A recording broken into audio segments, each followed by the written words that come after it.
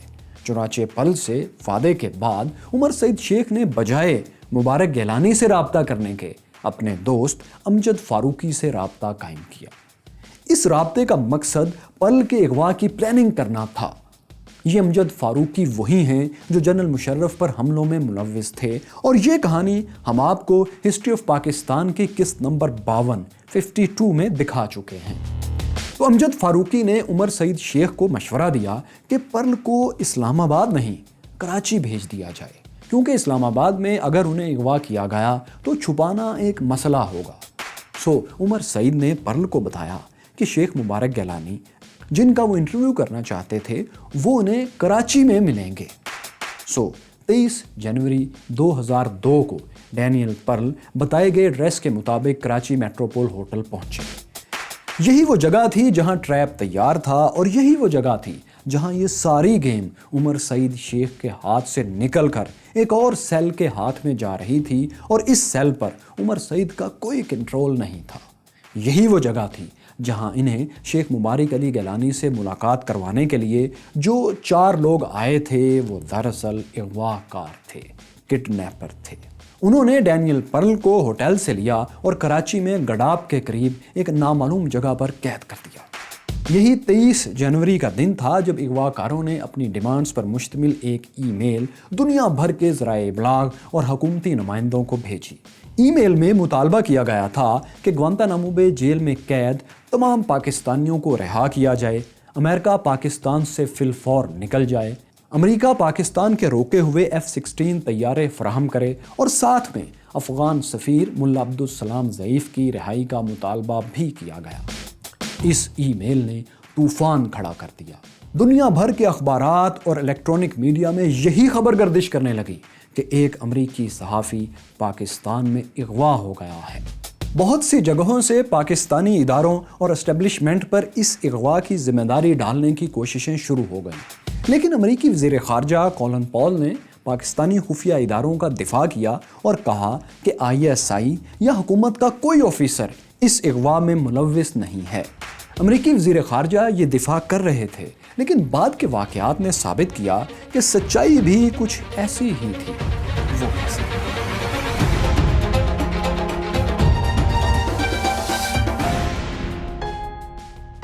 The demands that the kidnappers have placed are not demands that we can meet or deal with or get into a negotiation about.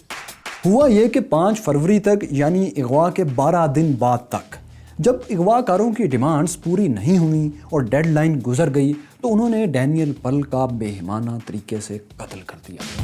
اس قتل کی video بھی بنائی گئی۔ عمر سعید کو بھی اس قتل کا علم ہو گیا، لیکن ان کا کہنا ہے کہ وہ اس قتل میں ملوث نہیں تھے۔ انہوں نے اغوا کاروں کو منع کیا تھا کہ وہ ڈینیل کو قتل نہ کریں، لیکن انہوں نے بات نہیں مانی۔ اب اس حادثے کا علم پاکستانی سیکیورٹی اور خفیہ اداروں کو بھی ہو چکا تھا، مگر یہ بات پبلک نہیں ہوتی تھی۔ اخبارات میں یہی چھپ رہا تھا کہ وہ زندہ ہیں، انہوں نے خود کو اغوا کے لیے خود پیش کیا تھا، بلکہ یہ بھی لکھا جا رہا تھا کہ ان کے اغوا کاروں کا سراغ لگا لیا گیا ہے۔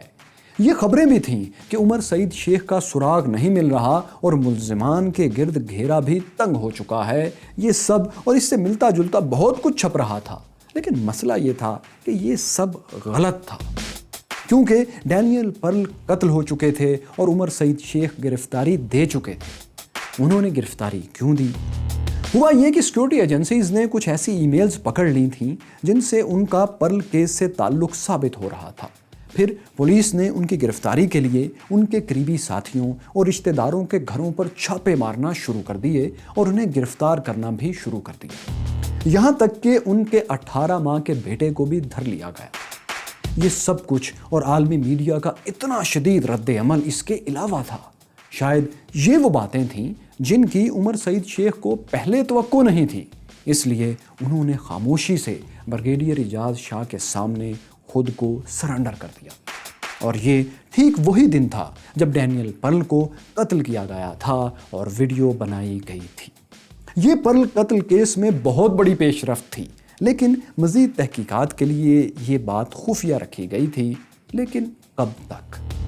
13 فروری کو چھپنے والے اخبارات کی لیڈ تھی کہ عمر سعید شیخ کو گرفتار کر لیا گیا ہے، اور اس کے تقریباً 10 دن بعد ایک خوفناک ویڈیو بھی القاعدہ کی طرف سے جاری کر دی گئی، جس میں ڈینیل پرل کو ایک نامعلوم شخص قتل کر رہا تھا۔ یہ خوفناک ویڈیو پوری دنیا میں ایڈٹ کر کے چلائی گئی، مگر ویڈیو میں قاتل کا چہرہ نظر نہیں آ رہا تھا، اس کا صرف ایک ہاتھ نظر آ رہا تھا، اور فورینزک رپورٹ کے مطابق یہ ہاتھ عمر سعید شیخ کا نہیں تھا۔ یہ قتل بند گلی میں چلا گیا تھا۔ ہو سکتا ہے یہ ہمیشہ راز رہتا، لیکن پھر ایک اور بڑی گرفتاری ہوئی۔ خفیہ اداروں نے کالعدم لشکر جھنگوی کے ایک کارکن فضل کریم کو پکڑ لیا۔ انہیں کسی اور کیس میں گرفتار کیا گیا تھا، لیکن دوران تفتیش انہوں نے ایک بڑا انکشاف کر دیا۔ فضل کریم نے بتایا کہ جب امریکی صحافی ڈینیل پرل کو قتل کیا جا رہا تھا تو وہ ان کی ایک ٹانگ پکڑے ہوئے تھے۔ جب پوچھا گیا کہ قتل کس نے کیا تو فضل کریم اس سے لاعلم تھے، لیکن اتنا انہوں نے ضرور بتایا کہ وہ کوئی عرب شخص تھا۔ اس چھوٹی سی معلومات میں دنیا بدل دینے والے واقعے 9/11 کے ماسٹر مائنڈ کا راز چھپا ہوا تھا، کیونکہ یہ عرب کوئی اور نہیں بلکہ KSM خالد شیخ محمد تھے، وہی شخص جس کی امریکہ کو اسامہ بن لادن اور ایمن الظواہری کے بعد سب سے زیادہ تلاش تھی۔ یعنی اس ایک شخص کی گرفتاری پرل کیس سے کہیں بڑے کیس کے سراغ کی طرف لے جانے لگی تھی۔ سو اب ان کی تلاش شروع ہو گئی، لیکن وہ پاکستان میں یا افغانستان میں کہیں روپوش تھے، اور ایسے روپوش تھے کہ ملتے نہیں تھے۔ وہ کوئی گیجٹس، کوئی الیکٹرونک ڈیوائس استعمال نہیں کرتے تھے کہ انہیں ٹریک کیا جا سکے۔ ان کے سر کی قیمت $25 ملین تھی۔ جو کوئی انہیں پکڑتا یا ایکشنیبل معلومات دیتا اسے $2.50 کروڑ ملنے تھے۔ آج کے مطابق کوئی 3.84 کروڑ کے پاس۔ تقریباً 1 سال تک خالد شیخ محمد کا کوئی اتا پتہ نہیں تھا۔ وہ بھوسے کے ڈھیر میں سوئی کی طرح غائب تھے، لیکن اس دوران ایک ایرانی بلوچ نوجوان واک ان ہوا آؤٹ آف بلو۔ اچانک کہیں سے آیا اور بتایا کہ وہ خالد شیخ محمد کو جانتا ہے، بلکہ اس کا دوست ہے، شاید کہیں دور پار کا رشتہ دار بھی تھا۔ یہ نوجوان اب CIA اور ISI کے لیے کام کرنے لگا۔ اسے بلوچی کے کوڈ نیم سے پکارا جاتا تھا۔ اسے ڈبل ایجنٹ بننے سے روکنے کے لیے ایجنسیز ہزاروں ڈالرز بھی دے رہی تھیں، کیونکہ خطرہ تو تھا کہ کہیں وہ ڈبل گیم نہ کرے، دونوں طرف سے رابطے میں نہ ہو۔ لیکن ایسا ہوا نہیں۔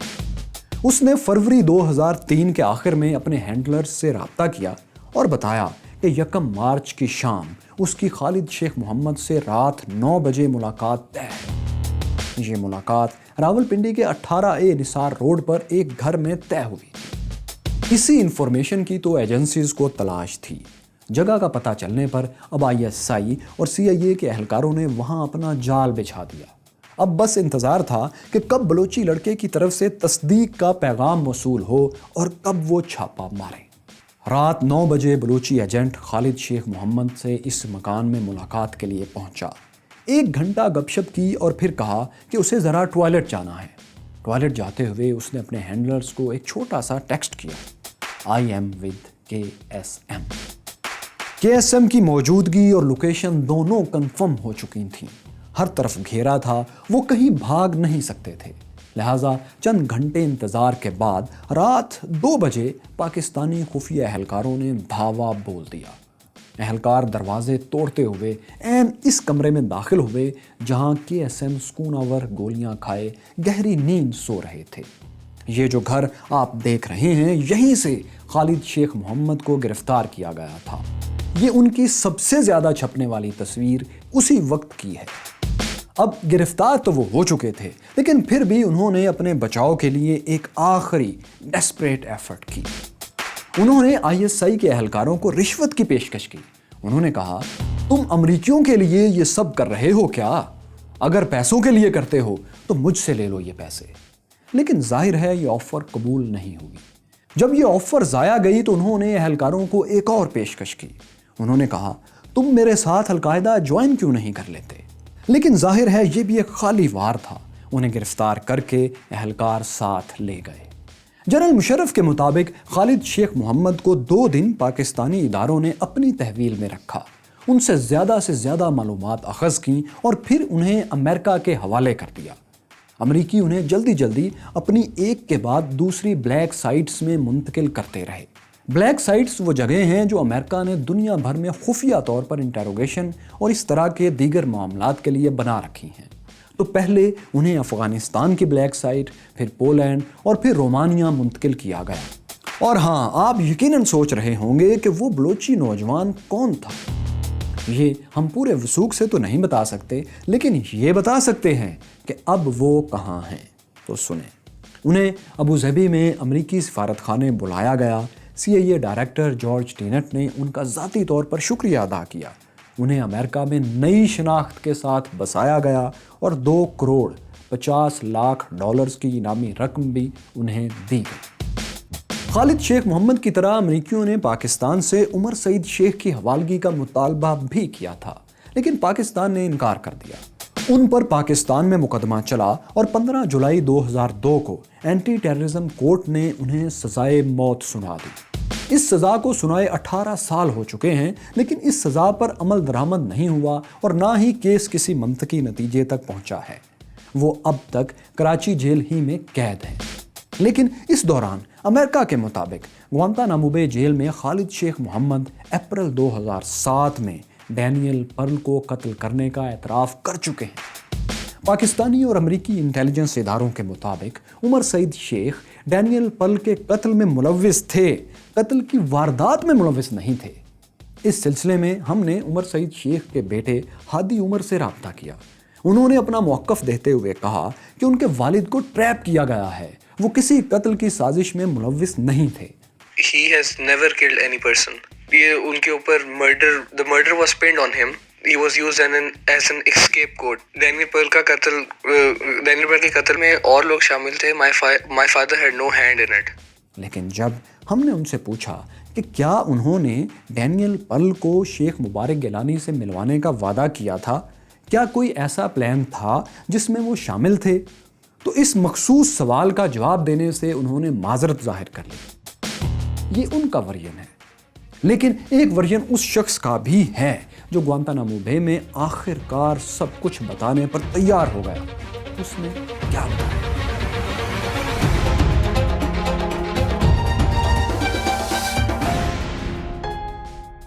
یہ شخص ظاہر ہے خالد شیخ محمد تھے. گوانتانامو بے جیل میں امریکی قیدی تھے. انہیں بدترین اذیتیں دی گئیں.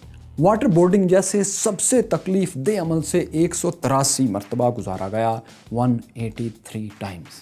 اسی قید کے دوران انہوں نے اقرار کیا کہ ڈینیل پرل کو انہی نے قتل کیا تھا. آپ کے ذہن میں سوال پیدا ہو سکتا ہے کہ انہوں نے پرل کا قتل شاید تشدد کے باعث مان لیا ہو، لیکن نہیں. رپورٹس کے مطابق قتل کی ویڈیو میں جو ہاتھ نظر آ رہا ہے وہ خالد شیخ محمد ہی کا تھا. پاکستان میں ڈینیل پرل کی ایک دوست اور کولیگ ارسا نعمانی جو پاکستانی نیاد امریکی صحافی ہیں، انہیں ذاتی طور پر بھی یہی چیک کرنا تھا. ڈینیل پرل اپنی بیوی کے ساتھ پاکستان میں رہے بھی ارسا نعمانی کے گھر ہی میں تھے. وہ مئی 2012 میں کیوبا میں امریکہ کے خفیہ اور بدنام زمانہ اسی جیل گوانتانامو بے پہنچی. یہاں خالد شیخ محمد کو جج کے سامنے پیش کیا جانا تھا. وہ ایک شیشے کے پیچھے سے کارروائی دیکھ رہی تھیں، سن بھی رہی تھیں، لیکن ان کی توجہ ٹرائل کی طرف نہیں تھی. انہیں انتظار تھا کہ وہ کسی طرح خالد شیخ محمد کا ہاتھ الٹا دیکھیں، کیونکہ ڈینیل پرل کی آخری ویڈیو میں جو شخص ان کی گردن اٹھائے کھڑا تھا، اس کے ہاتھ کی پشت پر 2 وینز انگلش حرف Y کی شکل میں بہت واضح تھیں. انہیں یہی سب کچھ خالد شیخ محمد کے ہاتھ کی پشت پر بھی دیکھنا تھا، لیکن انہیں KSM کا داہنا ہاتھ صاف دکھائی نہیں دے رہا تھا. ٹرائل بہت طویل اور تھکا دینے والا تھا. ہو سکتا تھا ان کا دایاں ہاتھ اس اینگل سے صاف نظر نہ آتا، لیکن پھر ٹرائل کے اختتام کے قریب KSM نے ایک پین پکڑا اور کچھ لکھنا چاہا. وہ کہتی ہیں کہ یہی وہ لمحہ تھا جس کا وہ کافی دیر سے انتظار کر رہی تھیں. انہوں نے ہاتھ کو دیکھتے ہی شناخت کر لیا.